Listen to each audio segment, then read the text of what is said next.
नमस्कार, आप देख रहे हैं IBC 24। मैं हूं आपके साथ विजय कुमार पंड्या। छत्तीसगढ़ की खबरों की शुरुआत करेंगे। सबसे पहले बात करते हैं राजधानी रायपुर की, जहां रायपुर समेत छत्तीसगढ़ के 9 जिलों में कल से टोटल लॉकडाउन हट रहा है। दुर्ग, राजनांदगांव और कोंडागांव में भी अनलॉक की स्थिति है। बिलासपुर, मुंगेली और कोरबा में भी अनलॉक। वहीं प्रशासन ने सभी दुकानें खोलने की अनुमति दे दी है। सुबह 6 से रात 8 बजे तक ये खुलेंगी अधिकांश दुकानें। होटल, रेस्टोरेंट रात 10 बजे तक खोलने की अनुमति है। प्रशासन ने सभी दुकानें खोलने की अनुमति दे दी है। सुबह 6 से रात 8 बजे तक अधिकांश दुकानें खुलेंगी। होटल, रेस्टोरेंट रात 10 बजे तक खोलने की अनुमति। वहीं सुबह 6 से रात 8 बजे तक सभी दुकानें खोलने की बिलासपुर में अनुमति दी गई है। होटल, रेस्टोरेंट रात 10 बजे तक खुले रहेंगे बिलासपुर में। दुर्ग में सुबह 11 से शाम 7 बजे तक सभी दुकानें खुली रहेंगी। सब्जी, दूध की दुकानें सुबह 5 से दोपहर 12 बजे तक खुली रहेंगी। होटल, रेस्टोरेंट सुबह 10 से रात 8 बजे तक खुले रहेंगे। मुंगेली में सुबह 9 से शाम 5 बजे तक सभी दुकानें खुलेंगी। मुंगेली में ही जो ज्यादा जरूरी सेवाएं उन्हें छोड़कर सभी दुकानें रविवार को बंद रहेंगी।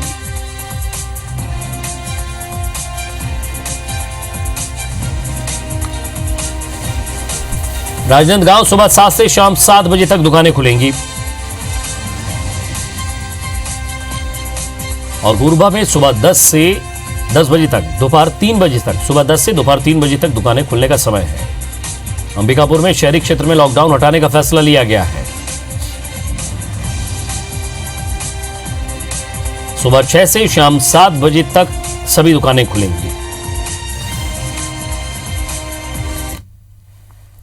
तो 2 हफ्ते के लॉकडाउन के बाद रायपुर जिले का मार्केट कल से फिर अनलॉक हो जाएगा। शर्तों के साथ नई गाइडलाइन जारी करते हुए प्रशासन ने सभी दुकानों को छूट दी है। अलग अलग कैटेगरी बांटकर सभी को नए टाइम टेबल में खोलने की छूट मिली है। ग्राहकों के साथ सभी दुकानदारों के लिए भी सोशल डिस्टेंसिंग का पालन करने के साथ मास्क लगाना अनिवार्य किया गया है।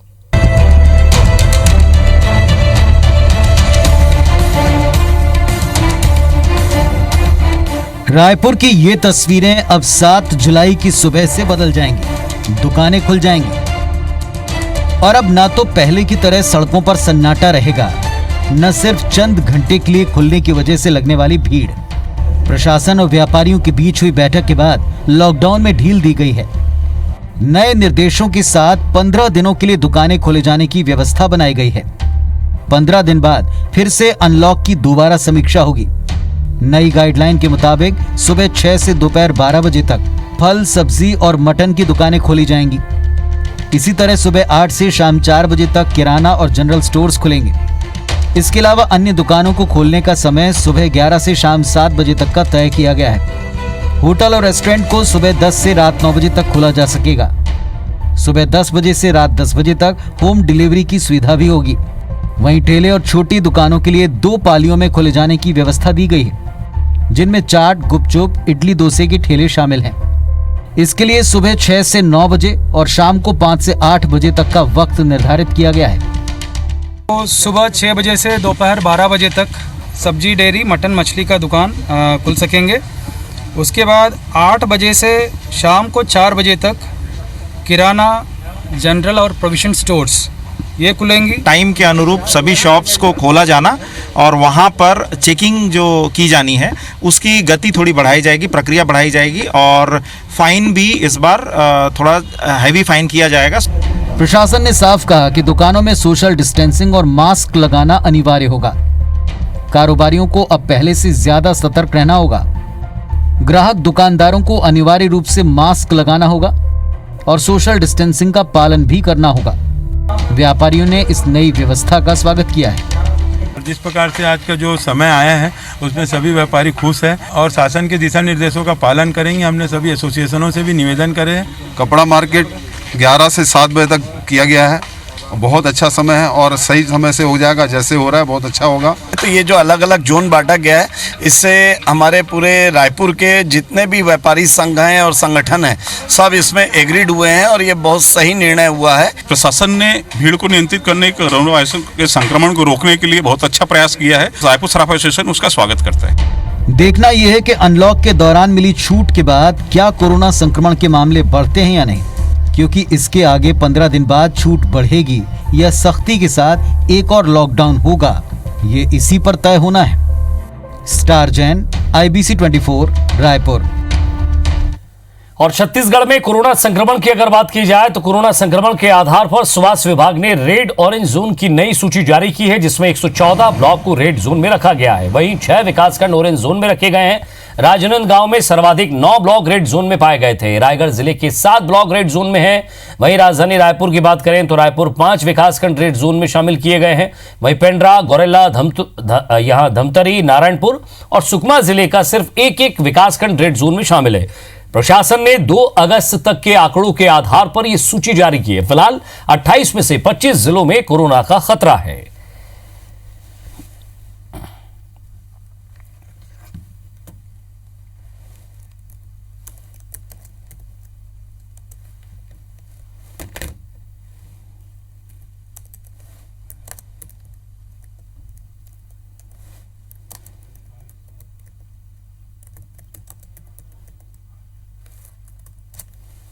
और इस बीच बड़ी खबर छत्तीसगढ़ से, जहां छत्तीसगढ़ के कोरोना अपडेट की अगर बात की जाए तो आज 395 कोरोना मरीज मिले हैं छत्तीसगढ़ में। रायपुर में सबसे ज्यादा 174 नए कोरोना पॉजिटिव, दुर्ग में 53, बिलासपुर में 37 नए केस, राजनांदगांव में 31, रायगढ़ में 19 और नारायणपुर में 12, जांजगीर में 9, कोरबा में और बलरामपुर में 8 नए केस, गरियाबंद में 7, बालोद, महासमुंद और कांकेर में 6। छत्तीसगढ़ में अब तक 10,932 संक्रमित मिल चुके हैं। वहीं एक्टिव मरीजों की संख्या की बात की जाए तो 2,767 हैं। छत्तीसगढ़ में अब तक 8,088 मरीज ठीक भी हुए हैं। छत्तीसगढ़ में आज 217 मरीज डिस्चार्ज किए गए हैं। बात छत्तीसगढ़ की जाए तो 6 कोरोना संक्रमित लोगों की आज मौत हुई है। प्रदेश में अब तक 77 लोगों की मौत कोरोना से हुई है। विनय वर्मा हमारे संवाददाता हमारे साथ जुड़ गए। विनय, सबसे पहले तो आपसे जानना चाहेंगे कि ये जो आंकड़ा बढ़ा है, क्या एक बार फिर से पुरानी जांच के बाद नई जांच का आंकड़ा भी सामने आने लगा है? देखिए, सबसे बड़ी बात है कि ये जो आंकड़े आए हैं आज सामने इतने बड़े मरीजों के, ये स्वास्थ्य विभाग का स्पष्ट ये कहना है कि ये कॉन्टेक्ट ट्रेसिंग के दौरान के आंकड़े हैं। इसका मतलब है जो आदमी संक्रमित था उसने प्रॉपर सूचना नहीं दी और ये जो रैंडम जांच होती है उसमें सामने निकल के आया है। इसका मतलब है कि जिन जिलों में ये जो 21 जिलों का जो आंकड़े आए हैं, यहाँ पर कहीं ना कहीं लोगों में लापरवाही हुई है। लोग कहीं ना कहीं सरकार के जो निर्देश हैं, जो निवेदन है, उसे नहीं मान रहे थे, जिसके कारण से वो कहीं ना कहीं संक्रमित हुए या मरीजों ने उन्हें कहीं ना कहीं संक्रमित किया।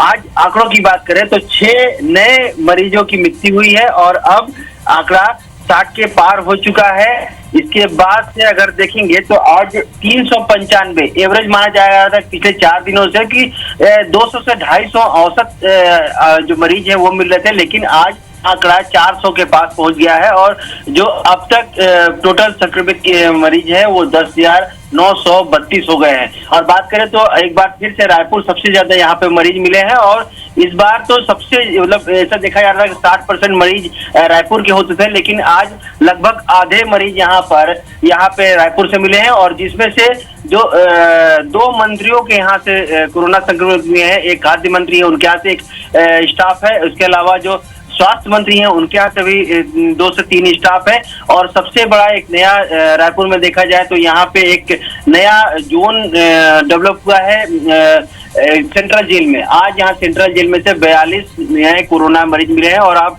पहले भी कल के दिन भी 16 नए मरीजों की वहां पर पुष्टि हुई थी। तो कैदियों में लगातार कोरोना का संक्रमण फैल रहा है। ये स्वास्थ्य विभाग की नए परेशानी का जो विषय है वो बन गया है, जिसमें से आज 2 जो जेल के अधिकारी हैं और बाकी जो 39 हैं ये जो कैदी हैं, ये एक नया यहाँ पर एक परेशानी का सबक। इसके आगे लगातार जो मौत के आंकड़े हैं उनमें स्वास्थ्य विभाग उसके लिए सरकार के लिए वो परेशानी बन रहा है। तो अब नया एक आदेश जारी हुआ है जिसमें यह कहा गया है कि एक टीम बनाई गई है, वो सभी जगह जाकर के और जो मौत हुई है उनके जो कारण है, उनके जो विषय है, उस पे बीमारियां हैं उनकी पड़ताल करेंगे और ताकि सरकार एक्शन प्लान बना करके उनमें पिन पॉइंट एक्शन कर सके।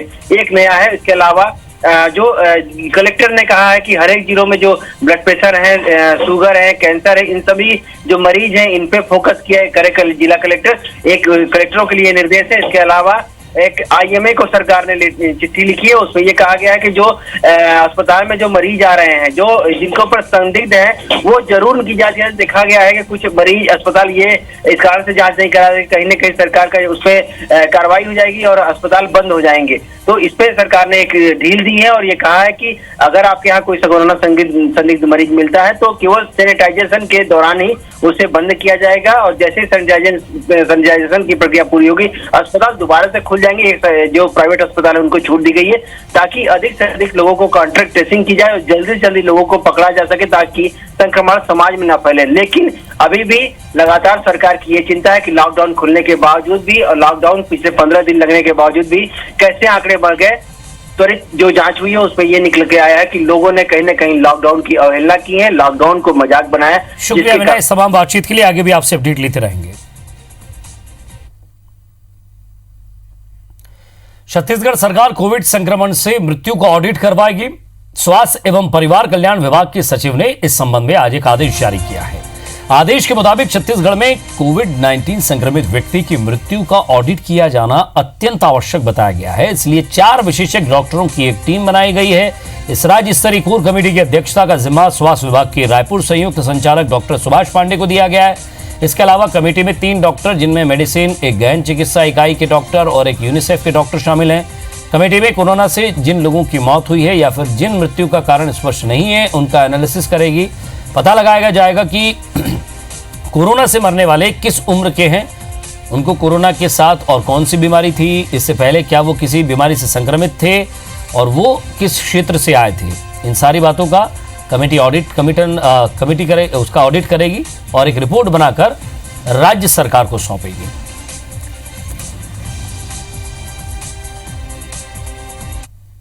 इस ऑडिट में ये होगा कि जो मृत्यु हुई है और जिन मृत्यु में स्पष्ट वजह प्रस्तुत नहीं होती उनका एनालिसिस किया जाएगा। किस एज ग्रुप के लोग थे ज़्यादातर, कोमॉर्बिडिटी थी या प्योरली कोविड था, किस प्रकार का इन्फेक्शन या किस प्रकार की बीमारी उनको पूर्व से थी और किन क्षेत्रों से वो मरीज आए थे।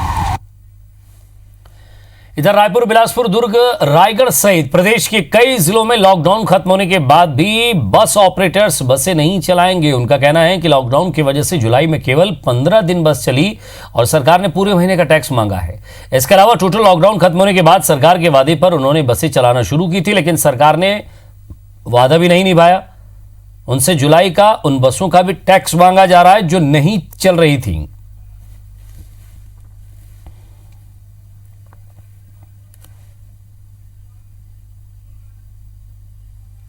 और कम से कम हम मांग कर रहे हैं कि हमारी मार्च तक का टैक्स माफ़ किया जाए। मार्च के पहले कोरोना में कंट्रोल होना नहीं है, सही ढंग से निष्कर्ष निकलता नहीं है। हमारी बातों को सहानुभूति पूर्वक सुनकर अगर किसी निष्कर्ष पर नहीं पहुंचते हैं तो हम गाड़ियां नहीं चलाएंगे। छत्तीसगढ़ में पूरी बसें बंद रहेगी। विभागीय मंत्री ही इस विषय में बता पाएंगे तो फिर वो बाद में कैबिनेट की इशू होगा तो कैबिनेट में आएगा, पर शुरुआती तो विभागीय मंत्री ही उस पर संज्ञान ले सकते हैं। 25 अगस्त से छत्तीसगढ़ विधानसभा का 4 दिवसीय मानसून सत्र शुरू हो रहा है। सत्र की तैयारियों को लेकर आज विधानसभा अध्यक्ष चरणदास महंत, मुख्यमंत्री भूपेश बघेल और संसदीय कार्य मंत्री रविंद्र चौबे के बीच लगभग 2 घंटे तक बैठक हुई। विधानसभा अध्यक्ष के आवास में हुई बैठक में तैयारियों को लेकर विस्तार से चर्चा की गई। संसदीय कार्य मंत्री रविंद्र चौबे ने बताया कि कोरोना से निपटना भी है और सत्र की जरूरत भी है, इसलिए सोशल डिस्टेंसिंग के साथ ये सत्र आयोजित किया जा रहा है। उन्होंने बताया कि सदन में विधायकों की बैठक व्यवस्था इस तरह से की जा रही है जिससे सोशल डिस्टेंसिंग बनी रहे। सदन में कुर्सियों के बीच अंतराल रखा जाएगा। संसदीय कार्य मंत्री ने बताया कि कई राज्यों में तो विधानसभा का सत्र शुरू भी नहीं हो पा रहा है। ऐसे में हमारी कोशिश पूरी है कि कोरोना से निपटते हुए कामों को पूरा किया जाए।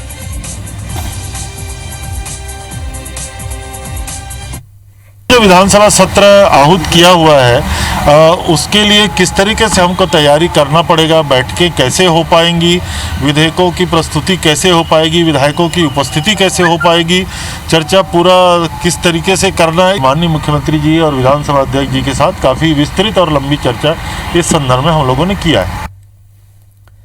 छत्तीसगढ़ सरकार के अंतर्गत बचे हुए निगम मंडलों और बोर्ड में नियुक्तियां जल्द होने वाली है। कांग्रेस समन्वय समिति की बैठक 8 अगस्त को होगी और इस बैठक में शामिल होने के लिए शुक्रवार शाम 7 बजे प्रदेश प्रभारी पीएल पुनिया रायपुर पहुंच रहे हैं। समिति की बैठक में मुख्यमंत्री भूपेश बघेल समिति के सभी सदस्य मौजूद रहेंगे। बैठक में बचे हुए निगम मंडल और बोर्ड के नामों पर मुहर लगाई जाएगी। पुनिया इस बैठक में शामिल होने के बाद 22 जिलों में बनने वाले जिला कांग्रेस भवन की शिलान्यास की तैयारियों को लेकर कांग्रेस नेताओं से चर्चा करने के बाद आपको बता दें कि 20 अगस्त को राजीव गांधी जयंती के दिन सभी जिला कांग्रेस कमेटी के भवनों का शिलान्यास किया जाना है और इस कार्यक्रम में कांग्रेस अध्यक्ष सोनिया गांधी और राहुल गांधी भी वीडियो कॉन्फ्रेंसिंग के माध्यम से शामिल होंगे।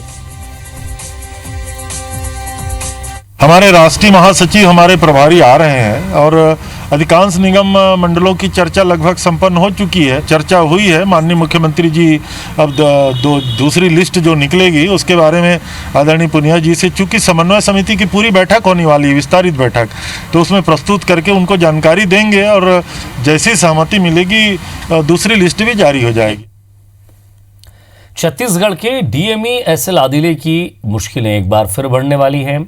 सरकारी पद का दुरुपयोग समेत अन्य अनियमितता की जांच कर रही रायपुर पुलिस जल्द ही कोर्ट में उनके खिलाफ चालान पेश करने जा रही है। रायपुर एसएसपी ने यह कहा कि 8 से 10 दिनों के भीतर पुलिस कोर्ट में चालान पेश कर देगी। डॉक्टर राकेश गुप्ता ने रायपुर के एसएसपी को पत्र लिखा और डीएमई डॉक्टर एसएल आदिले के खिलाफ लगे विभिन्न आरोपों को गिनाते हुए उनके खिलाफ कार्रवाई की मांग की थी। इसके बाद रायपुर एसएसपी का यह बयान सामने आया। एसएसपी अजय यादव ने बताया कि डॉक्टर एसएल आदिले के खिलाफ 2010 में केस दर्ज किया गया।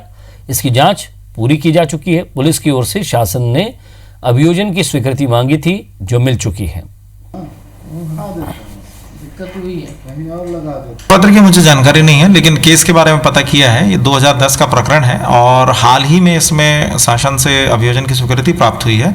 सीएसपी कोतवाली द्वारा विवेचना की जा रही है और उनको तत्काल शेष फॉर्मेलिटीज़ जो बची हैं, चूँकि केस बहुत पुराना है, उसको चेक करते हुए त्वरित चार्जशीट करने के लिए निर्देशित किया है।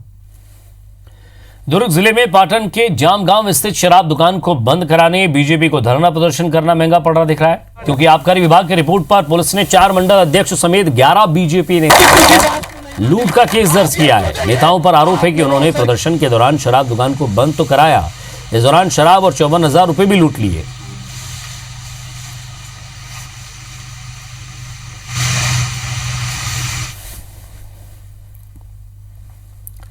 और अब आपको कोरबा जिले की एक ऐसी तस्वीर दिखाते हैं जो प्रशासन के दावों की पोल खोल देगी। विकास के बड़े बड़े दावे भले ही होते हो, लेकिन हकीकत क्या है ये तस्वीर खुद बयां कर रही है, जो सियांग थाना इलाके के तीतर डांड गांव की है। यहां कंधे पर कांवर लिए एक पुलिसकर्मी प्रसव पीड़ा से तड़पती इस महिला के लिए किसी देवदूत से कम नहीं है।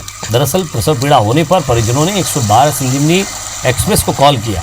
गाड़ी रवाना भी हुई, लेकिन सड़क के अभाव में गांव में नहीं पहुंच सकी। गांव से 1 किलोमीटर पहले ही संजीवनी एक्सप्रेस को रोकना पड़ा, जिसके बाद ये पुलिसकर्मी और प्रसूता का पति इस कांवड़ के सहारे महिला को वाहन तक लेकर गए। जिसके बाद महिला अस्पताल पहुंची, जहां उसने बच्चे को जन्म दिया। इधर लोग पुलिसकर्मी की इस कार्य की जमकर तारीफ भी कर रहे हैं। और इसी के साथ फिलहाल इस बुलेटिन में इतना ही। नमस्कार।